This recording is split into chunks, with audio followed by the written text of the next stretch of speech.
All right, hello everyone, and welcome to our first Keep Pinellas Beautiful Youth Advisory Council webinar, also known as the Hope Learning Webinar Series. So this is our first one that us, the council, will be doing, and we hope to do a lot more with different guest speakers locally, different organizations that do environmental work, so we can learn all about that. And we also want to learn all about how these amazing people got to where they be. So we'll be covering a lot of career-based questions throughout our series as well. So our first guest today is Mr. Devon Francke from Keep Pinellas Beautiful, and we'll be talking all about how he got started, what he does, and all of the cool events he puts on. So, welcome. Awesome. Thank you. Yeah, no, just to real quick, just kind of kick things off, just explain what Keep Pinellas Beautiful is and what our youth council is. So, Keep Pinellas Beautiful is a nonprofit organization here in Pinellas County. We're the local affiliate of Keep America Beautiful, which is a nationwide organization. There's about 700 to 750 affiliates across the whole country, about 50 here in Florida of Keep America Beautiful, and we are your local for Pinellas County. Basically, we get people involved in different environmental things. So, doing beach cleanups, community cleanups, planting trees, planting native plants, doing gardening projects, removing invasive plants, all those sorts of things, as well as educating people about the public, educating people about the public, educating people about what we do, because that's the whole thing is to get people engaged and empowered to get involved and become, just do the little tiny things as simple as just choosing to keep reusable bags in the trunk of your car or choosing to refuse using a plastic straw. I mean, it's these little things that if we all do them together, we really can make a huge impact, to help save our planet. And that's really what Keep Pinellas Beautiful is about. It's just getting these events going. We do about 1,300 projects a year uh, throughout the whole county. Um, about 20,000 volunteers. So it just grows even more and more every year. And one of our newer programs in the last couple of years is our Youth Advisory Council, which is made up of high school students from across Pinellas County and even a little bit beyond. We've got about 14 or 15 students on the council right now. That basically the whole purpose is for these high schoolers to create environmental programs and projects and events and activities made and designed and thought up and done entirely by them for other youth in the community to help inspire and get them empowered and engaged in different environmental things and create environmental leaders in our communities. So that's what basically our youth council is all about. So if you're listening to this and if you're a high school student in Pinellas or nearby, you're wanting to learn more about this, definitely make sure you look us up, look up Keep Pinellas Beautiful, and send us a message because we want to talk to you about what this youth council is all about, as well as other ways you can earn community service hours too. But yeah, so basically, just to kind of kick things off and just tell you a little bit about who I am and what I do. So I am the education program coordinator currently for Keep Pinellas Beautiful. But clearly I didn't start there. I have, a career path that I took to get to there. Basically, I knew growing up for myself that I was always interested in animals and wildlife and all those sorts of things. The whole time, as a kid, like I loved going to aquariums, to zoos, all those, it's just like that was always one of my favorite things to do. And I knew that I wanted to major when I got to college in zoology, basically studying animals. So I went to University of Wisconsin-Madison and got my bachelor's of science in zoology, really kind of focusing more on ecology and behavior of animals a little bit more so. I actually did my senior thesis on pea aphids and ladybugs, basically studying the predatory prey relationship of basically how do basically the ladybugs eat the pea aphids and sort of studying this behavior that the pea aphids have that when a ladybug approaches, they'll drop off a plant. Essentially, that's the way that they get away is they just fall to the ground. So I was doing studies looking at that, as a senior in college, and just kind of figured I'd be studying, farms or prairies or forests my whole life. But then I had an opportunity after college to spend a month in Australia. And so I jumped on that opportunity because as a kid, I'd always wanted to go to Australia. It was my number one dream destination. And so I did. And I got the opportunity to scuba dive the Great Barrier Reef. And that was a life-changing moment for me. I'd been to the ocean before, but I'd never really had that kind of an immersive experience. Uh, I grew up in Minnesota, by the way, in case anyone's wondering. So, like, as far from an ocean as you can get. Um, but basically, yeah, I mean, like, as soon as my eyes went under the water, I was like, this is what I want to do the rest of my life. Like, it just instantly, I was like, this is it. Like, I found my passion, my calling. Um, and so after I got back, from that conservation trip, basically is what it was, environmental conservation trip to Australia. I started looking into grad schools. I just finished college, and all of a sudden I'm like, I'm going to be a marine biologist now. And even before that, actually, I wanted to get some life experience because it's rare that you go straight from college to grad school. In some cases, you do, and it worked just based on your major and your career path and things like that. But a lot of people take 1, 2, 3+ years off in between college and grad school. Um, and so I wanted to get some life experience, and I ended up getting an internship in the Turks and Caicos Islands, which are the like most southeastern islands of the Bahamas.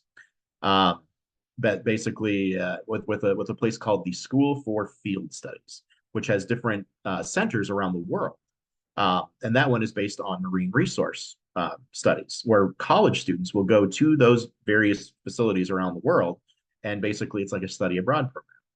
And so I never did study abroad as in college. So my study abroad essentially happened after college, for me, where I spent a year as an intern in the Turks and Caicos Islands, basically helping the faculty there with their research in the water. I got trained up to dive master, getting, basically going on hundreds of dives when I was down there, uh, getting to work with the students and leading field lectures in like snorkeling with the students and with like a long stick and pointing at fish and being like, identify that fish for me. Like it was that kind of situation down there. It was amazing and awesome. And while I was there, there was an ongoing um, project essentially that there were the faculty were capturing and recapturing sea turtles as part of an ongoing growth study that they were tagged. They had little metal tags on their flippers, and from that, basically, when we would capture them and bring them in the boat, we could measure their carapace or their shell length in a couple different ways and get a sense of how much they've been growing, and basically just continue this ongoing log because turtles grow very slowly, so you can't just kind of measure them, a couple months apart and know how fast they're growing. It takes more time than that. But I really enjoyed doing that. And so the center director basically said, he's like, "Do you want to take over this project while you're here?" And I was like, "Sure." And so from that point forward, I was like, sea turtles, yay. Um, and was basically overseeing that project, which of course meant that I didn't get to actually go and capture the turtles. It was other people that got to do that. I had to be the one in the boat overseeing everybody, which was not as fun, but hey, that's the way it was. But yeah, basically then I decided I was ready to, start applying to grad schools and knew I wanted to study sea turtles. So I actually moved back to Minnesota. And while I was applying to grad school, because you can't just immediately go to grad school, there's a process. Um, and I still needed the ocean in my life. And so I actually ended up working in what was at the time was called Underwater Adventures Aquarium, which is the aquarium in the basement of the Mall of America. And they actually initially hired me to be scuba Santa. So essentially, I got to dress up as Santa Claus and go scuba diving in the tanks and waving at all the kids, and doing the little fake belly laugh and things like that. And they realized very shortly after that I had other skills that I could also share with the team. So I kind of became a jack of all trades of sorts, so helping with husbandry and with giving educational lessons and tours and talking to guests and leading dives for guests as well. I did a little bit of everything. And this whole time too, I was applying to grad schools and ended up getting accepted into Hawaii Pacific University, where I worked with a biologist named David Hirenbach, who's really primarily a seabird ecologist, but works with other oceanic type, as I like to call it, charismatic megafauna, um, like sea turtles and monk seals and things like that. And so basically was doing sea turtle behavioral research for my master's. and getting my master's in marine science. And I was snorkeling with sea turtles and under permits with the National Oceanic and Atmospheric Administration, we'd actually go out and hand capture the turtles, and we put time depth recorder devices on their shells so that we would then later be able to look at that data and better understand the diving behaviors and patterns and things of those turtles and how they use an important site on the island of Hawaii.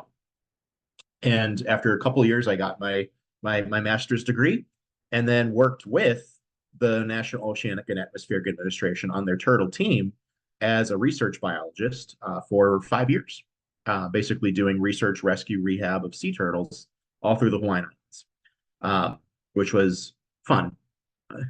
Well, leave it at that. It was a good time. Um, but it got to be about 7 or so years in Hawaii, and it really is a big commitment living out in the middle, literally the middle of the Pacific Ocean. Like all my family and friends back on the mainland. Uh, I was missing, birthdays and even births. My nephew was born while I was out in Hawaii. Other big, weddings and things. And it was just like I just decided I wanted to be closer to family. And there's actually something to be said too that in Hawaii, there's actually a saying that you go to more going away parties than you do birthday parties. And it really is true. People are so transient out there. They just don't stay. And so, I mean, if you were to compare the group of friends I had when I first moved out there to when I left, it would be entirely different people, except for maybe one or two. Um, but then not that that's a bad thing. They're all still good friends. Um, but ended up applying for jobs back here on the mainland. I'm going to call this the mainland for the rest of my life. Uh, that ended up getting a job with Clearwater Marine Aquarium here in the Tampa Bay area, in Clearwater, and as the supervisor of sea turtle rehab. And I was there for about a year and a half or so. It wasn't a great fit, and that happens sometimes. That you just get into a job which isn't the right one for you, but then other opportunities come along, and so I started volunteering with Keep Pinellas Beautiful, amongst other organizations as well. I actually just went to a beach cleanup, just basically to introduce myself, who's one at Gandy Beach. And Megan, our program coordinator, was there and just gave her my business card and was just like, hey, just, this is who I am. We got my master's in marine science and looking to get involved with different organizations. And she brought the card back, and I got a phone call pretty soon thereafter from Keeping House Beautiful saying, hey, we have you're hoping to start this microplastics program. And we're like, we're looking for someone with your background potentially to help with that. They're like, are you interested? I was like, yeah, yeah. It's like I didn't know much about microplastics, but essentially I became an intern um, at Keeping House Beautiful for a while, and was going in for about 8 to 10 hours a week. And honestly, the first whole part of that was really just like, I need to learn about microplastics. And so I just spent a lot of time just honestly using that to read and learn and watch videos. And there was a great webinar series that I think they've taken down now, but there was an awesome webinar series that the EPA had, that they had interviewed a lot of experts from around the country on microplastics. And so like that was a major source of me learning on this topic, amongst other things that I watched and read and saw too. But from that, basically, I built up the microplastics program that we have at Keep Pinellas Beautiful, which after about a year or so, there actually became a part-time position. They're like, do you want to do this part-time? I was like, sure. Yeah, why not? Let's turn this into a paying job. Absolutely. And so I did that for a short time. And then the education program coordinator who was at Keep Pinellas Beautiful went to grad school. She left the state to go to grad school. And there was an opening, and they said, Devon, do you want to be the education program coordinator? I'm like, okay, let's do that now. So essentially, yeah. And I've been doing that for a few years now, and growing a lot of programs, and the ambassador program, the microplastics program, youth advisory council, a few others are things that really the high school chapter program are all things that I really helped to launch. And we continue to grow and do presentations and a lot of other education as well. So I guess that kind of brings us to today. There's my life story for you guys. So essentially, yeah, I mean, but I'll open the floor to the three of you guys here to ask questions. And if you guys want to introduce yourselves too, when you ask your first question, just like who you are, what school you go to, um, sure, that's a good way to start. Um, um, Yeah, feel free to ask me questions about what I've done or about careers in the environment in general or my own experiences or turtles or microplastics or whatever you guys want to ask is completely great. Nice. Okay, Devin, thank you so much for sharing all about KPB, the council, and yourself. My name is Farah. Mhm. I go to Palm Harbor High, but I currently take classes at SPC. And now we're gonna get started and dive, pun intended, into more of an Ah, interview now and I ask like you it. some questions about you and KPB. So, first of all, did you face any obstacles when you first joined KPB? And if so, what were they? Oh man. All right. That's a really good, hard question to get things started with. Did I face any obstacles when I first joined KPB? Honestly, an obstacle was at first that I had committed to volunteering with so many different organizations that I was actually volunteering about 60 hours a week um, with about 10 different organizations. So I remember sitting down and trying to make myself a schedule of like, okay, Monday, this, then this, then this, and like Tuesdays is this and this. Like I had to like, so for me, like the biggest challenge was just like making sure that I didn't, uh, I guess, work too much, essentially. It was really just to try to balance out my schedule and just make sure that, I was putting the time in with the different organizations that I really wanted to. And after a short time, it definitely started, to filter out a couple that I didn't feel that close connection with. Still great organizations, but just wasn't meant for me.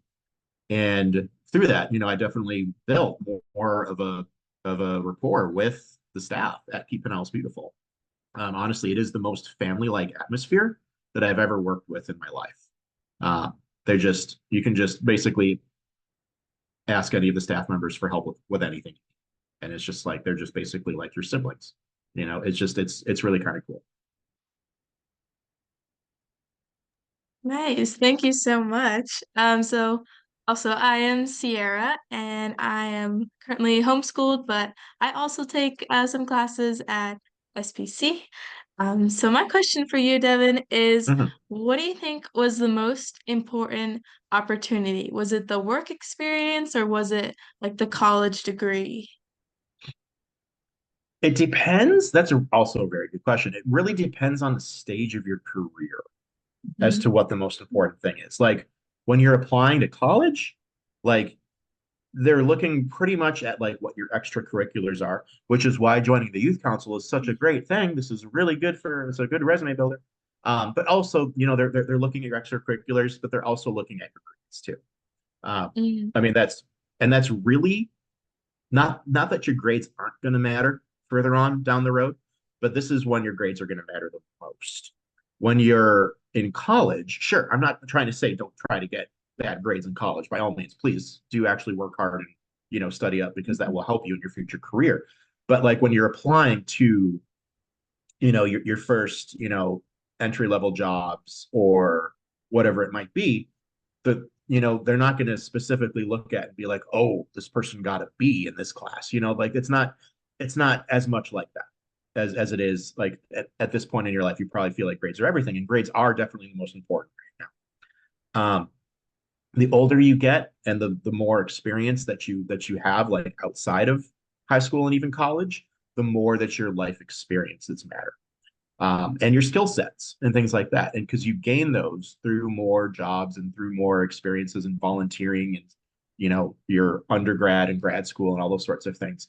And those are really the things then you want to try to emphasize on a resume. It's more so your experiences, your skill sets, basically what sets you apart from everyone else. Like you kind of have to ask yourself that question as you're filling out an application for a job. Like, everybody likes animals, everybody likes turtles. So what makes me different, when it comes to something like that versus someone else? That's what you have to try to figure out. Okay.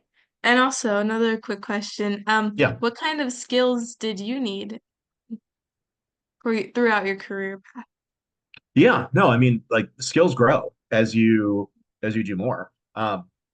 When I when I after I got back from Australia, I mean, I knew nothing about marine biology. Like that was not my realm. I was studying zoology in Wisconsin, so it's very different.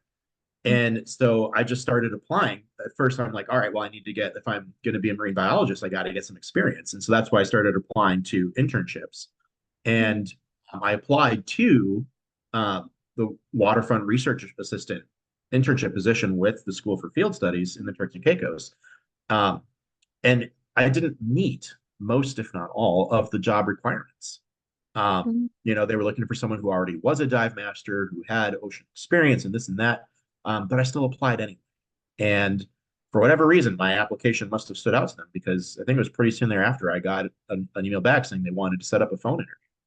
Um, and basically, I think just based on, telling them about my work ethic and my passion and all those sorts of things, they decided, let's take a shot. Let's take a shot. Let's bring them on as an intern and see how things go. And it was, at first, don't get me wrong, like the first month that I was there, I was like, what am I doing here? I was like basically living in like a, definitely not posh living circumstances. I was living above the classroom in an attic, no air conditioning, pests, around me, no coverings on the windows.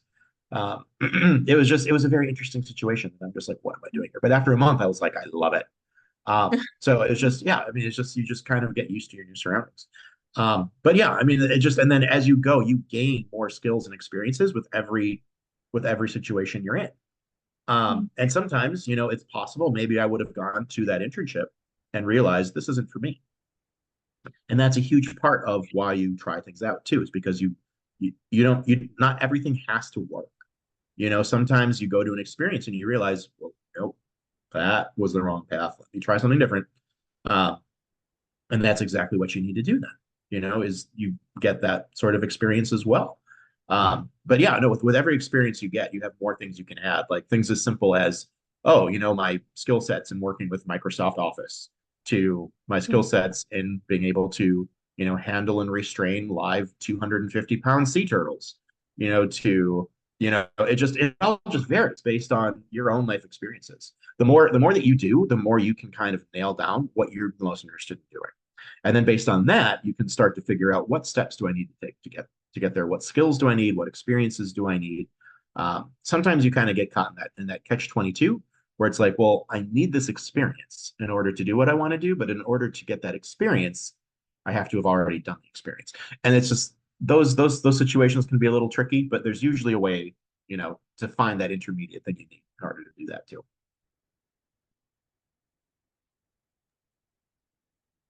All right. Hi, Devon. My turn for Hello. questions. Mm-hmm.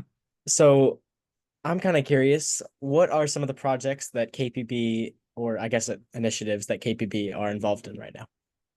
A lot. A lot. Does that answer your question? Oh yeah. Um, no, yeah. I mean, we have all sorts of things. I mean, from education standpoint, first off, we do presentations for people of all ages, whether in person or virtually. Basically, like preschool, kindergarten, all the way through retired adults, um, on our four main focal areas, which are litter prevention, waste reduction, conservation, and beautification and community greening. Um, we do those presentations. We've got online videos. We've got curriculum we've made on the story of plastics that we share with youth throughout the community as well. We have a lot of youth programs. So we have our Kids Can program, which emphasizes that even kids can make a difference too. So we do at least a couple events a year specifically aimed at the younger, age range, getting them involved in some education stations, along with maybe doing a beach cleanup or planting native plants or invasive plants or something like that. We have our Volunteens program. So for middle and high school students who need community service hours, you guys can join us and basically get involved in anything and everything we do to earn the hours you need. We have an online environmental leadership course, which is just fun games and activities and readings and some quizzes and, yeah, a couple short assignments. But just a great way to kind of learn the basics of our four main focal areas and learn what you can do to make a difference and help inspire others. That's the online version of our workshop. Then we have an in-person version of our workshop, which we do every summer, usually 2 full weeks, 40 hours each, getting high school students involved in community service projects, education, meet and greets with environmental professionals. A big part of it too is that the students are actually coming up with their own solution to a local environmental problem. and then presenting it to environmental professionals who give actual constructive feedback at the end of the week. So that's the in-person workshops. Then we have our high school chapter program. Basically, we want to partner with all the different high schools in Pinellas County and help their environmental or service club at their school just do more, essentially. We've helped 4 or 5 schools now plant their own Florida native gardens. We do presentations all the time. We're getting microplastics labs launched in 2. There's one already launched, but another one launching soon in another high school of ours. It's all free, by the way. Everything I'm talking about, all of our programs are free. I could probably keep going. Our Youth Advisory Council, we talked about that a little bit already. These are all of our, I'm sure I probably missed something with our educational programs. But I mean, that's just education, let alone then everything else we do. So, I mean, yeah, we do beach cleanups, community cleanups. We have programs where we do tree plantings, native species plantings. That can mean gardens, that can mean mangroves, everything in between, removing invasive plants. And we do this with the community. We do this basically like private events, public events. So yeah, I mean, if you're part of a school group, like the scout group, a business, probably not if you're a youth watching this, but a business or religious organization or whatever it might be, you can reach out to us and we can schedule an event with you, either public or private, to get your group to do like one of these types of events as well. We also have an adoption program that maybe if you're driving along the roads, you might see those signs that say this stretch of road adopted by, that's us. We're the ones who do that. So basically through us, you can symbolically adopt a stretch of road or trail or shoreline, any of those sorts of things. We're building an eco-hospitality program to partner with businesses and restaurants and hotels and other things in the tourism industry to help them be more sustainable. The list goes on and on. So we do about 1,300 projects in events. So it's an average of about 25 to 26 a week. So we stay busy. There's always things going on. When people ask me when's the next event, I always say yes. It's coming. So yeah, there you go. There's a pretty comprehensive list of what we do at Keep Pinellas Beautiful. Good question. Thank you very much. Yeah. On that note, I want to ask you, what's your favorite type of event to host or attend? Working with you guys. That's an easy one to answer. I don't even have to stop and think. Honestly, it's working with the youth, especially the high school students, with everything that we do. It's just like I can see when that connection is made with you guys, with like what you're doing matters. And like that is like the main reason why I do what I do, is because I can see and sense that connection of you guys with knowing that you're making a difference and that you're helping to make this a better world. That's really the main thing I get out of this, honestly, is that I feel like I know I'm making a difference by helping you guys make a difference. So very easy for me to say working with the not just the high school students, youth in general, is really my favorite part. Absolutely. Yeah, nice. But I've learned a lot already, and I'm on the council, so this is very insightful. Let's see. I do have another question. Sure. Um, so, um, goodness, what was it? Um, what would you say is the one thing, because I know there's so many things everyone watching can do at home that helps our environment and our local community? The one main thing you could do. Well, other than just don't litter, which is just something that we should all just know, because it really does impact in a negative way our communities. Honestly, get involved in whatever way it is, shape or form, whether it's just coming to a Keep Pinellas Beautiful or another environmental organization's event. Just to get involved. It's when you start to get involved and like kind of put your foot in the water. Also pun intended. You can you really start to find your own passions and your skills and your things like that. Like you've got to get out and you've got to try. Like that's really a big thing with it. It's just like if you think you're passionate about something, explore it. If you think you're passionate about the environment in some fashion, like you can even reach out to us. You can reach out to me, Keep It All Beautiful, and I'm happy to talk with you more about careers and about help guide you towards the right organization. Maybe it's not us. Maybe it is another one. help guide you towards what's best for you, but you just got to get, you got to just get out there, try something. If you find, oh, that wasn't for me, then otherwise, how would you know? But then maybe you will find something to be like, man, I really enjoy doing that. I want to do that again. And then that's when you start to get more into it. You can start to build more leadership skills when do something repeatedly. And yeah, that's really the biggest advice I can get is just get involved. Okay, perfect. Thank you. Let's Hmm. see. So, do you guys have any other questions before we end our little webinar with Devon? Yeah, all good. All Okay. right. Well, thank you everybody who's watching this at home. We really appreciate your support. We hope you learned something and you've taken away with a lesson that you can apply. And I hope that you come join us at one of our events because, like Devin said, we always have one going on. And do make sure to follow the Youth Advisory Council on Instagram and also KPB on YouTube. That's where we'll be posting this, all our webinars. Make sure to sign up for our next one as well. So thank you again, and thank you, Devin, for sharing your whole story with us and your Yeah. advice. No, We thank you appreciate guys. This was fun. We're looking forward to getting other environmental professionals in future webinars and learning about their careers and their advice and all sorts of things. It's going to be a lot of fun. So stay tuned, everybody. it. Yes.